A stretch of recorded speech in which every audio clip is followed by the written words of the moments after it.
Decorating is celebrating. I usually start decorating right after Halloween. 8 to 10 hours a day, every day. It's for the season, to make people jolly.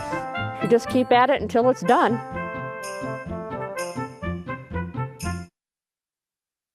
I love Christmas. I always tell my kids less is more until it comes to Christmas lights. Then you can never have too much.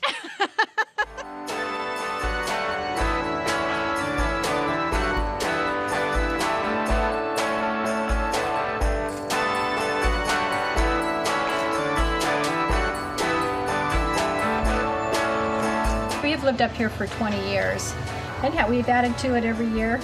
Hello, Murph. This is Murph. He's an original owner up here. There was 800 houses built at one time, and so we were all out here fixing our lawns up and working, getting to know each other, and never stopped doing it. That fella bought that house just because of this area to decorate on Christmas. To be honest with you, some of us work on this almost all year. Your block captain gets you together and you basically vote on what you want to have done. But it's fun. Everybody gets together, everybody gets to know each other, and so we call him the inspector. No, I'm a crafts teacher. Yeah. This is one of the things that really helps me to say, okay, yeah, it's time for Christmas. Merry Christmas. Hey, what's up? Merry Christmas. Got festive and did a Christmas ringtone.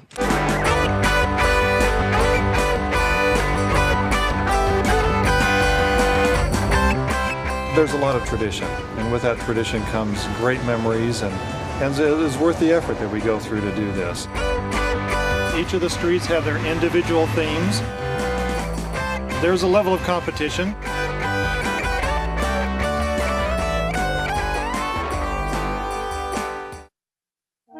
Turns out I didn't really know how to do the bows too well, so my mom stepped in and did that, and we raided a tree for some of the arms, and yeah, it worked. It actually turned out really well. Traffic is like this, especially the closer it gets to Christmas, every night.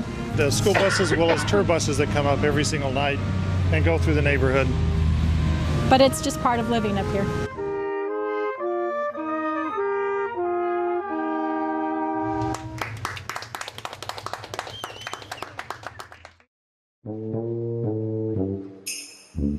We start decorating and a little bit before Thanksgiving. It takes us about 3 weeks to put it all out. A lot of the stuff is used material that I salvage over the years from when we built a second story here, and then my son's house down below. We saved I saved some of the material from there. Anything that needs to be built, he does. I've got an idea in my mind how I want to decorate, so then I just decorate it. I use everything I can think, and I like to fabricate, let's put it that way. We have a box of candy canes over there, and when the kids come, we give the... That's something she started, about 2 or 3 years ago. They climb on the bucket, put their face in here, and the parents take pictures. I'm kind of like a kid at heart, I guess. Every night we sit here. That's our social life until the show is over. We enjoy it because we meet a lot of people from all over the world.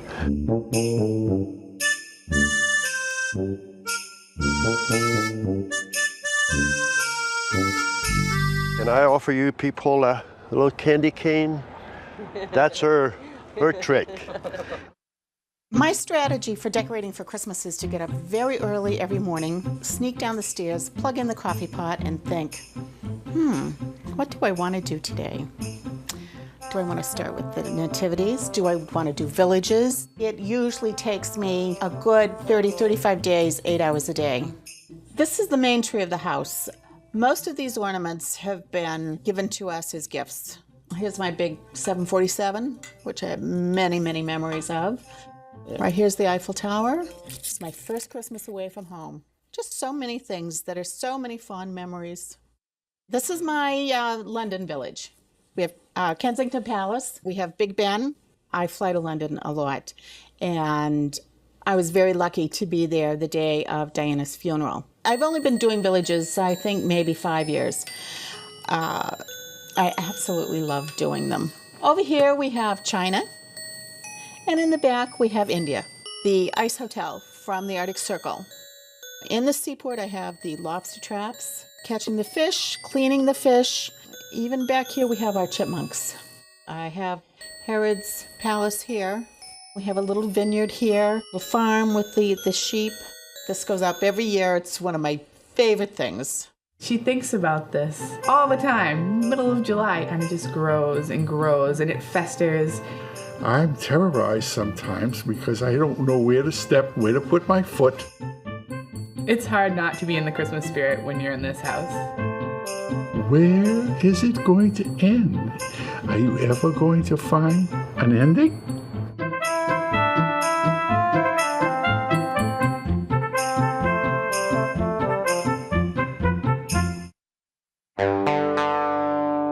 Everything you see, I build and make myself. Mr. Snowman's the first one I built. It's Snowman's 20 years old. Everybody loved it when they first seen the snowman sitting out on the window waving to them. They thought it was great, so I started doing more. Many people want to buy this stuff, but I wouldn't sell it because then I wouldn't have it. Yeah, Santa with one of his helpers over on this side, if you could see the wiper motor that makes the arm go back and forth. The reindeer is missing his nose because I haven't had a chance to put him on yet. My job is stressful, so when I come home, I go down the cellar and I start drawing something, or I'll paint something, just to calm my nerves down so the stress is gone and I'm at the level where, you know, I feel good now. Got my table saw for cutting all my fine stuff, and I got my drill, I got the sanding machine, I got another saw in the back, so I've got plenty of equipment. I've got so many I don't know. That's one of the elves that were outside on the ladder.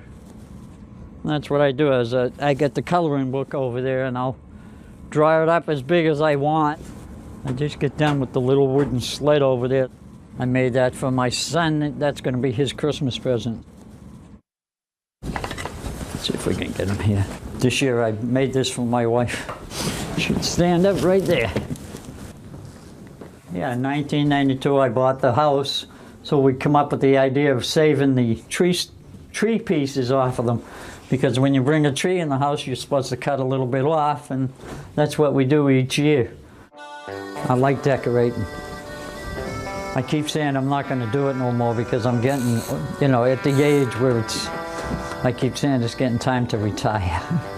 But I don't know.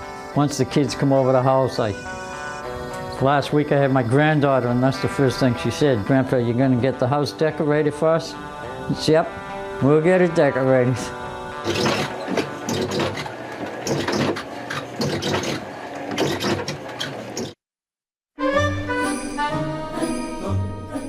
When you decorate this much, you have to be prepared and you have to start really early, 8 to 10 hours a day, every day. It becomes more of an addiction within yourself. My grandchildren call me Grandma Frosty because for several years I've become Frosty the Snowman during the holiday season. I own the Frosty the Snowman costume. I've become Frosty the Snowman on the street. Pardon me, Snow Woman. Part of my Christmas tradition is that I like to play my Calliope music box because it's very magical sounding, and to me Christmas is a very magical time. And let me just start it up for you right now.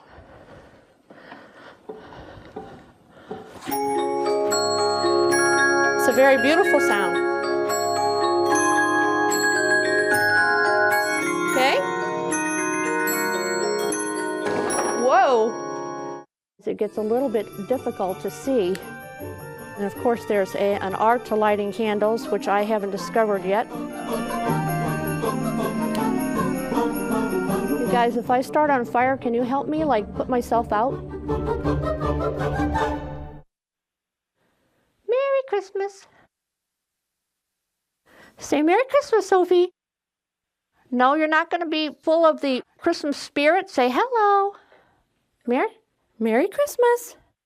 This year, every year I have a color theme, and this year my color theme was red and silver. My daughter thinks it's a little loud, but I figured, why not, we'll go out with a bang here. Christmas is such a special time, and my home needs to be a special place during that time because a lot of my children come home, and I want my house to be a very special place for them to come and to enjoy the holidays.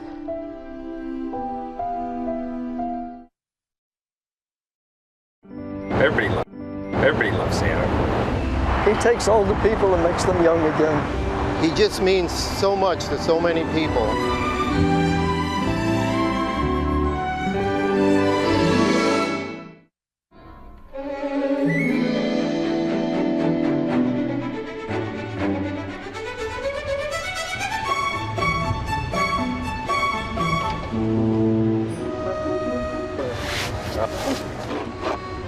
This will be 30 years of Surfing Santa.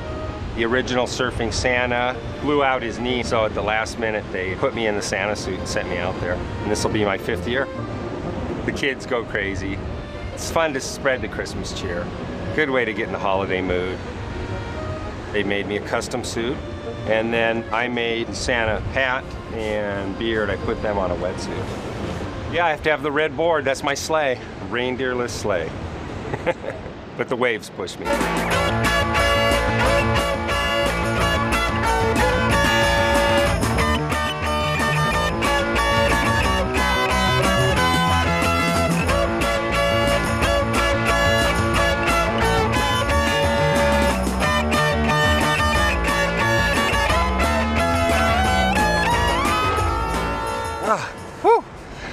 Another nice winter swell. Got a couple long rides all the way to the beach. And then the dolphins came to visit. Oh my gosh, they went right by me and then right under me on a wave. Oh, I could have touched them. It was great. It's a great honor to be the Surfing Santa of the South Bay. There's a lot of responsibility. You get a lot of respect. All the ladies like it. They want to sit in my lap. I think Santa's universally loved. He's a great, big, happy, jolly guy. I'm going to continue the tradition as long as I can paddle out.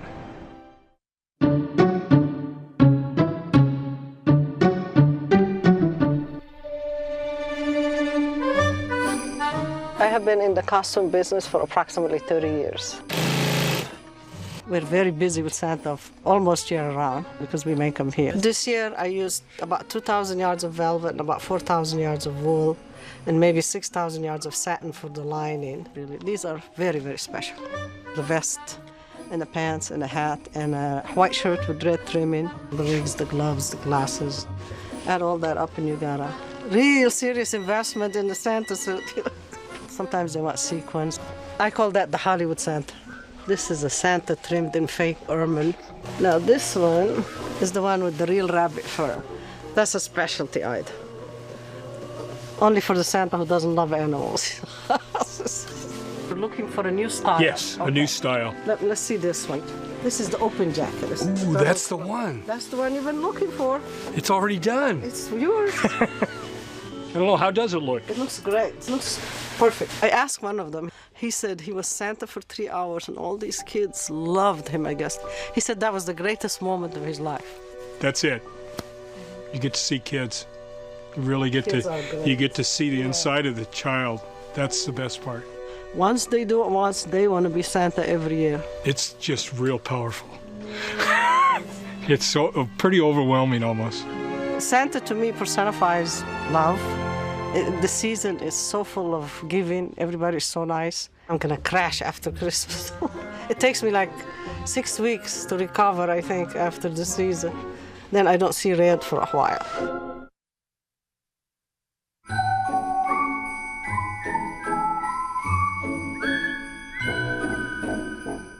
I came to California in 1960, and our first trip up to Santa Barbara, my children noticed Santa on the roof at Carpinteria. The kind of art that Santa Claus represents, it's roadside vernacular art, which basically was a form of advertising.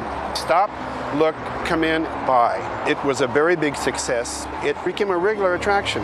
But of course, things change, and eventually it was sold to another individual who said, I don't like the theme of this and I wish to change the theme.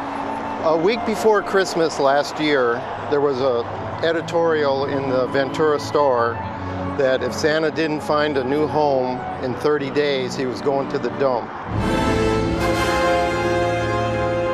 We had to save them. We had a meeting with our water board and we discussed on what we could do to save Santa.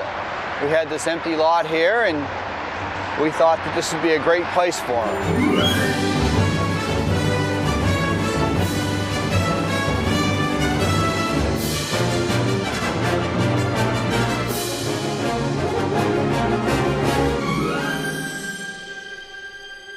The community rallied, not for historic or preservation purposes, because it's Santa Claus. We tried to keep Santa as classy as we could. We didn't want a chain link fence because this was Santa Claus. He needed something special. So as you can see, he's got the reindeer. And the plan is when daylight savings time starts, I sneak over here in the middle of the night and change him over from clear glasses to sunglasses. And I think this year he might even have a surfboard. Santa's going surfing for the summer. To see Santa sitting up there so big and brave, and then to have him in your community, as a community such as ours, it's like, wow. You know, we've needed things done in this community for a long time, and we were starting to think, well, maybe they weren't going to do too much around here, like pave the road. And so when Santa came, things just started happening. The city came out and installed the bus stop, so I think it's really helped the area. They didn't save simply a statue. They saved a spirit that no matter what your religious background, even if you're an atheist, Santa represents a special spirit which is love and giving, and how can anyone destroy that kind of a spirit?